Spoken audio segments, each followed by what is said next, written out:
Hello everyone and welcome back to Better Than Wolves. I am flying solo today.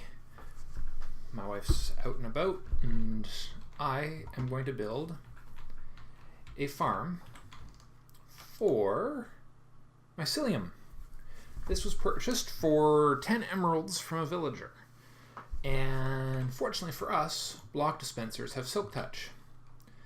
So we can build a Mycellium farm now. We have a problem. There's challenges to this though. I mean, the basic idea that I want to go with is as follows. This is to make sure we produce enough of it. I mean, I'm sure we'll have more than enough very quickly, and I could do this manually, but where's the fun in doing it manually? So here's the situation. We'll use a buddy block.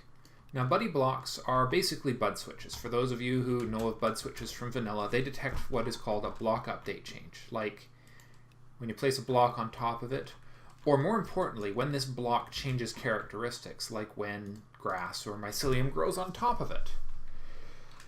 So what we're going to do, this is my solution, my plan. One buddy block is going to have dirt in it. The other buddy block will pick up the mycelium. Now, what's going to happen is there's three, if my math is correct, there's going to be 3 redstone triggers in this system. Trigger 1 is going to be the transformation of the mycelium, or of the dirt into mycelium. And that trigger, we want to have this block pick up whatever's in front of it. So trigger number 2, this is where it gets hard. When this gets picked up, it'll trigger a block update because the block will have disappeared.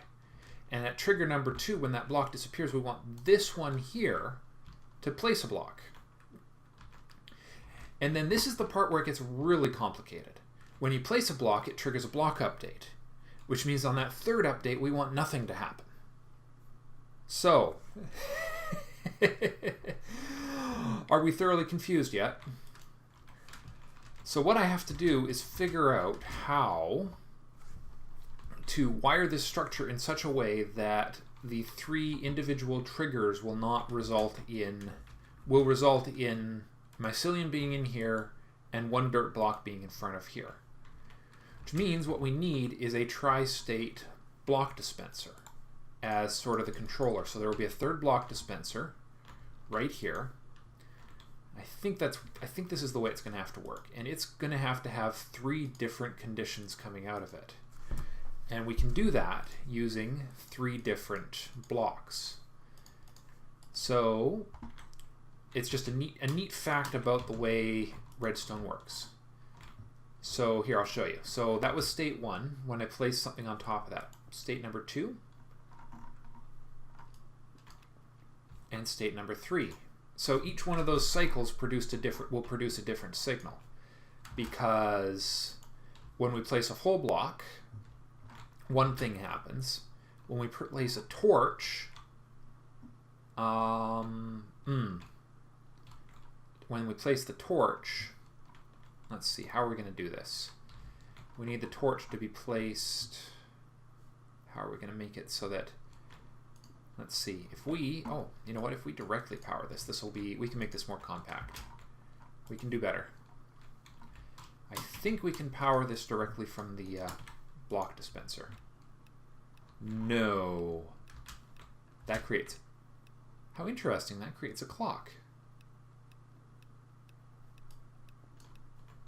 All right, let's give ourselves just a bit more room here because we need this, we need that there. And ideally, I want to be able to chain this design together horizontally. That's one of the reasons I'm approaching it the way I am. So if we put the block dispenser here, yes, that could start to work. So now we'll just make sure that it's triggering by, yep, that worked. Okay. So, all right, so that's step 1. So now step 2, we need to figure out what each of these states are going to be. Right, it's got all my torches now, doesn't it? And what the default states of each of these is going to be. So put that there.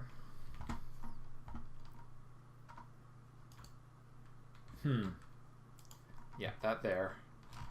And it's going to create a signal. I might have to give myself more than 2 block gap between these. The important thing is that this is going to be a compact, copyable design. So let's see. So we get signal number 1. So signal number 3 is easy. We don't want anything to come out of the 3rd signal. We want nothing to happen. So signal number 1 is going to come up here. So when I place the block, now hopefully, you know what? We can keep that. I was going to say hopefully it won't power that, but we can keep that from happening with it carefully placed. We just place some cobble up here and place a slab. I think we can place material on these upside down slabs. We'll find out. So that'll keep that from being powered. So what we should have is that creates a signal there. Now, okay, and that signal is staying on because, why does that signal stay on? Why didn't you pick that back up again? That's an interesting question. Oh, we've got signal interference going on here. Darn it. Oh, what was that? How did that work?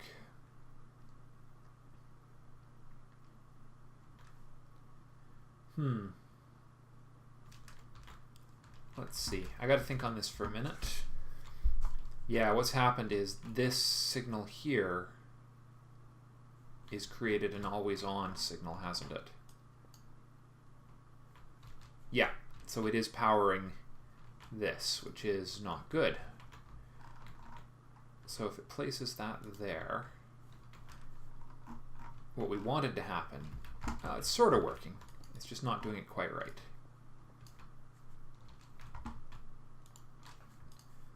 So if there's a torch right here, how can we get power from it without powering that block dispenser? So if I place, is that powered, is the question? No, it is not. Okay. So if I place, you know what, if I just do this, we'll do a full, we'll do that. Now if I place a block here,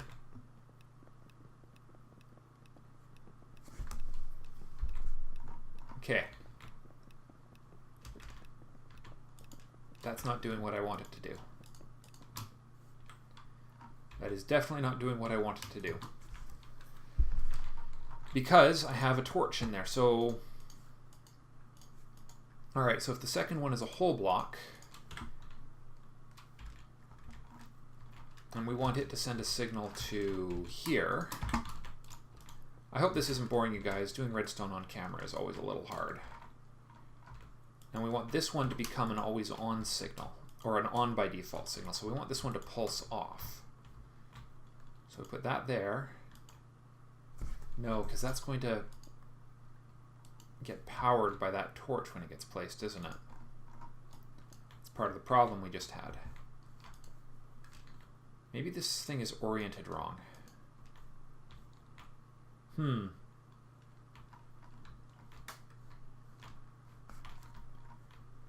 How did that work? There was a way, you know what? Give me a moment here. I'm going to go double check my memory on how to get 3 signals out of a block dispenser. Ah, I knew I was close, but not quite right. It's a repeater. Because if we power this, oops, right, no, we just had a burnout. But if we power this thing, you see it creates its own source of power. It acts as a power source when it's active, which is a neat little quirk. So that's number 1. Number 2 becomes basically a always on signal that starts here, or maybe over here. We'll see.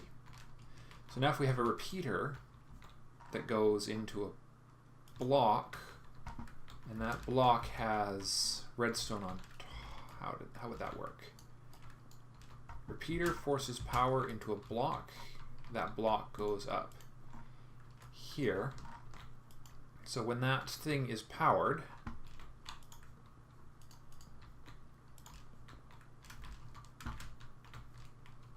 that is powered. And that's exactly what we want to have happen. We want to have it power up and then power down, which will pull the block in, I'm sure of it. So state number 2 becomes a repeater powered by a torch. So we're going to have a couple blocks gap with this, I think. It's either that or we have, let me see, redstone can't force power through a block. So yeah, so it is going to have to be a repeater. So if we put an always on here and then we mirror it, if we mirror it, it will work really nicely. And then it goes through to redstone here, here, here. Oops, we'll have to isolate that signal. And what's state number 3, you ask? Well, state number 3, of course, is going to be a do nothing state. So that should be more than sufficient for the job right there. And then this one goes through, and it needs to be inverted because we want it to default to being on, not off. So it's got to come up here. And so we'll put a torch on that right there. Actually, yeah, let's see. And then we need to impact that torch somehow. And the way to do that is to push the power straight into the block like that. Okay. Whoa. Right, of course. Perfect. So now if a characteristic of this changes, I think I might have gotten it just right there. Like say with a block of mycelium growing next to it, we'll get a little, I'm just going to isolate this thing from the grass for ease of management and for looks. It'll look better if it doesn't have grass all around it. So the only downside I'm looking at is that we have to sit here and wait for this thing to actually trigger. So we're going to definitely need to have mycelium coming in from 2 sides for this to work the way we want it to. That can go there. Whoops. Placing these blocks requires a certain amount of finesse that I sometimes miss. So the only change I need to make is I need to push the wall 1 block further back so that it looks right. This block dispenser here is just acting as my storage box at the moment. It's kind of funny, but there you go. And then we go, you two come here. There we go. I'm going to have to build a building. I got to build some of these buildings, you know. Okay, and now we just need some light on the situation.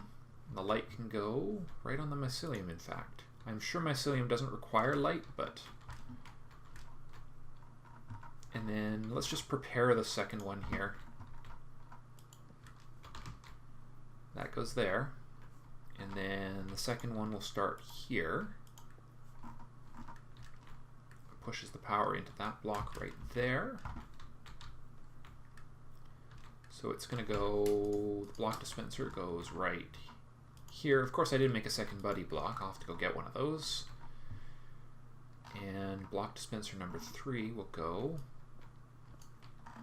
on top, floating in midair, right here.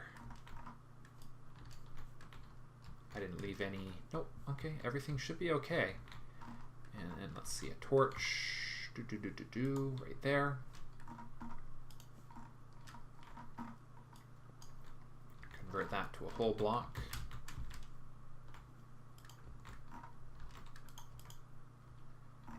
And another whole block right there. And you see what I need to do is I need to load this one Dirt, lots of dirt. Let's take a stack of dirt from there for here. Okay, I don't need that last piece of redstone. That's good. That actually reduces one more possible point of cross-contamination. I just need this one here for signal isolation. And do that up there, then to here, and there. We just need the mycelium to actually grow now, and then we'll know for sure that this system is up and running.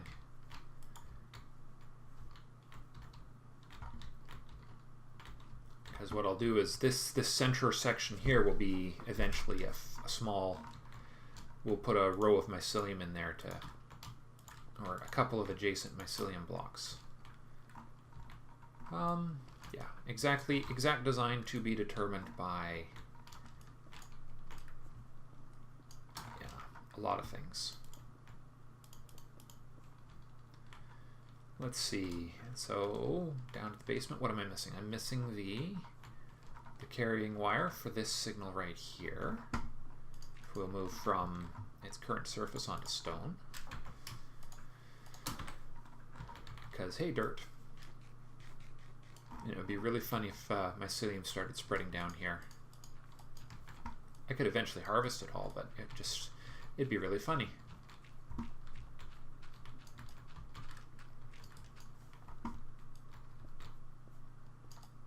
And some iron ore. I don't desperately need... It's weird not desperately needing this material anymore, you know. We've had such good fortune with the iron farm. It's working beautifully. That thing has produced so much iron for us now.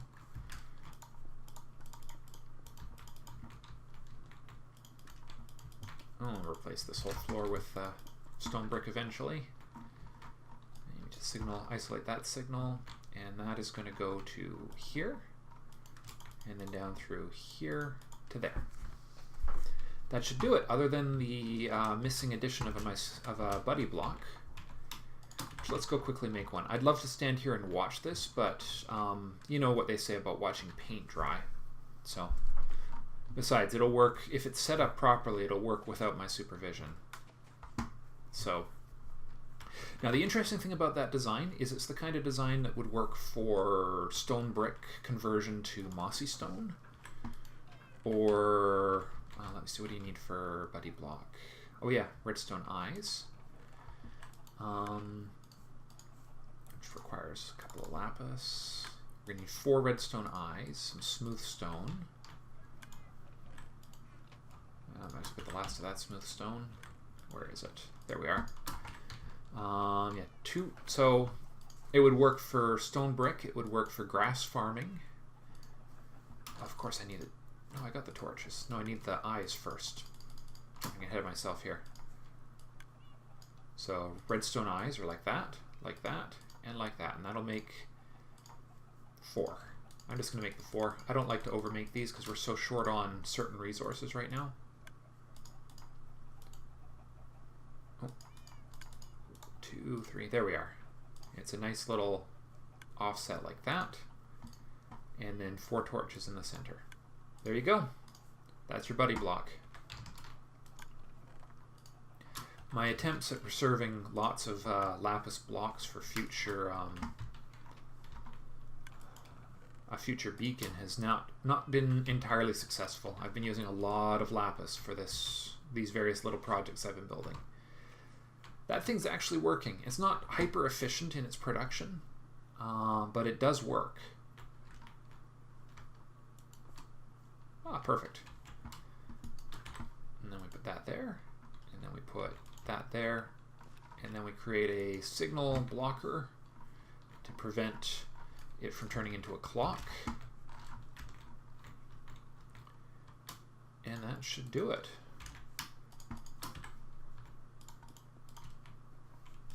I'm just going to seal this up for now. We'll go down there as needed, although did I torch it?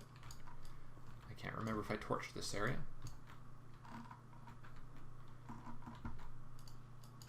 There we are. Get rid of that. There's a torch there. Oops. Whoops. That didn't exactly work the way I'd hoped. I don't know if it exactly worked the way I'd hoped either. Okay, I know what we're missing. I know what we're missing, and I've got to figure out how to fix this. We need a signal delay on this one. Oh, is it this one? Yeah, because we need it to not... We need it to be in its off state by default. So we need to delay... Hold on. How do we need to do this? Let me see. Off. If we power it, does it suck the block up? Dang it! I'm forgetting things. A powered block dispenser drops things. So we need it to...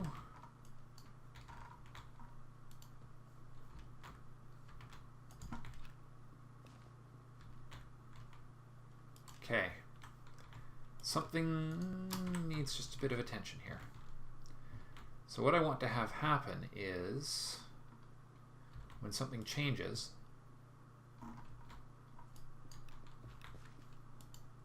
is it really a 3-state or is it only a 2-state?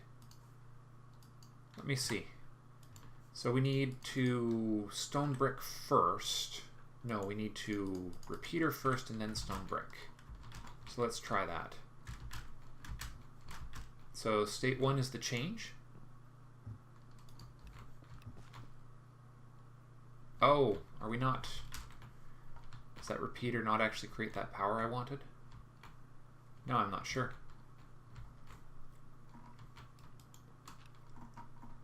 Nope, that definitely doesn't work.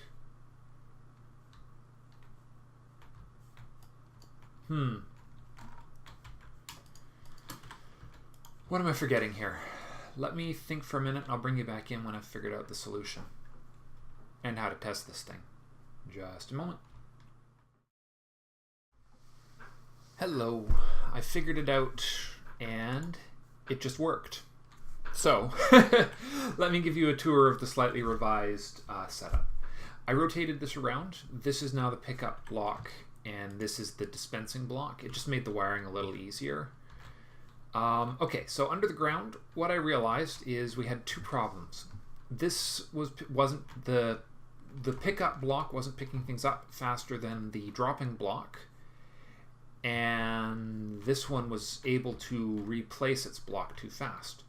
So my solution, a monostable circuit here on the pickup block so that when he receives a signal, it's a real fast pulse. It pulses on and then immediately off. The trinary state system has been tweaked a little. It turns out that repeater locking really messes that up. The whole business of receiving redstone signal from the side just completely boxes that system. So what I did, this is a 3-state, so 2 signals and then a non-signal. So mycelium grows, so pick up the mycelium. Or sorry, yeah, this is the signal to pick up the mycelium, this is the signal to drop the dirt, and this is the signal that the dirt was placed. So it basically, transformation, pick up, so this is the signal from the transformation, this is the signal from it being, the mycelium being picked up, and this is the signal from the new block being dropped, which of course is a non-trigger. Which then goes into this block dispenser, which is a compact T flip-flop. So it takes the 3 independent signals coming from here. Basically, we want a redstone pulse, and no pulse. And this becomes a redstone pulse, which is on the first trigger, and then a non-pulse. So basically, we take it converts a 3-state system into a 2-state system. This just slows down the reaction time of the block picker-upper. So when things transform, if you listen, you'll hear it happening. I'll just demonstrate here. So pick up the block, drop the new block. So the block was picked up by this one, and the new block was dropped by this one. It's not pretty, but it does do the job. So Yeah, and I have my first mycelium too. So we've now got 2 mycelium, which means we can now start our second farm, which is going to need a little redesign. I think I can move these things a little closer together. Yeah, but that's a very not as simple as I would have liked. I think I could possibly stretch it horizontally to make it more compact, or run things underneath. I could put these really close to one another. But at this point, I think I'm just going to go with it as it is and build a second 2 or 3 of these, which should be more than enough for the purposes of getting enough mycelium for upcoming projects and future projects. I mean, mycelium's kind of useful. It looks cool. So it's got a couple of different uses. Yeah, so that is such as it is. It's not... Yeah, I'm not thrilled with the resulting design. I think given some time, I could probably make something a little more effective. But there comes a time where you basically just have to say to yourself, it works, and it works reasonably well. So, I mean, what more can you really ask of a system? It produces the product I want it to produce in a reasonably efficient manner. And that's really all I need. So I'll build a second one, and that'll be all for today. I'll see you guys. Thank you for watching, and I'll see you in the next episode. Bye for now.